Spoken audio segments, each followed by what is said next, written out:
السلام علیکم ناظرین، آپ دیکھ رہے ہیں دارالوحی انسٹیٹیوٹ میں محمد اویس۔ بہت ہی اہم کویشچن ہے، کل سب سے آج ہم سوال کریں گے۔ قریب محمدی صاحب ہمارے ساتھ موجود ہیں کہ انسان خود کیسے چیک کر سکتا ہے کہ انسان پر جادو ہے یا نہیں؟ خود چیک کرنے کا کیا طریقہ کار ہے؟ آج ہم شیخ سے سوچیں گے۔ السلام علیکم۔ وعلیکم السلام۔ ویسا خود چیک کرنے کا طریقہ کار جو ہے وہ مختلف طریقے ہیں اس کے۔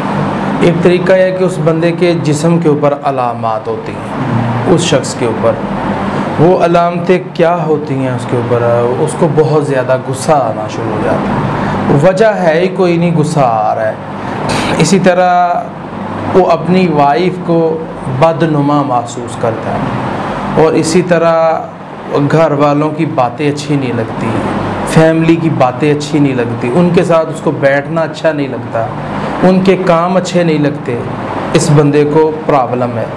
دوسرا طریقہ ہوتا ہے وہ پانی پہ چیک کرتے ہیں، درود ابراہیم، سورہ فاتحہ، آیت الکرسی، آخری صورتیں اور سورہ بقرہ کی آخری دونوں آیتیں، سورہ یونس کی 85-86 نمبر آیت، اور اسی طرح سورۃ طارق کی آخری آیت انہم یکیدون کیدا واکید کیدا، سورہ اخلاص، سورہ فلق، سورہ ناس، اللہم انا نجعلک فی نحورہم، یہ پڑھ کے 3 بار، ایک دفعہ دم کریں، دوسری دفعہ، تیسری دفعہ پانی کے اوپر تھوڑا سا تھو کر کے اس کے اندر کر دیں، اور وہ مریض کو پلائیں۔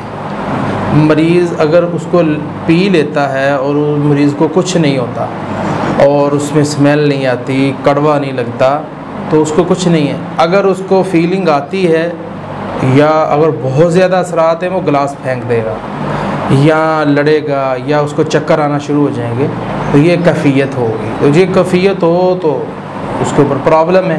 اگر نہیں ہے تو آپ گھر میں ہی چیک کر سکتے ہیں کہ مجھے صرف وہم ہے اور کچھ بھی نہیں۔ جی ناظرین، اگلے پروگرام میں پھر حاضر ہوں گے، ہمیں اجازت دیجیے، اللہ حافظ۔ بہترین صدقہ جاریہ حاصل کرنے کے لیے اس ویڈیو کو لائک کریں، شیئر کریں اور کامنٹ کریں۔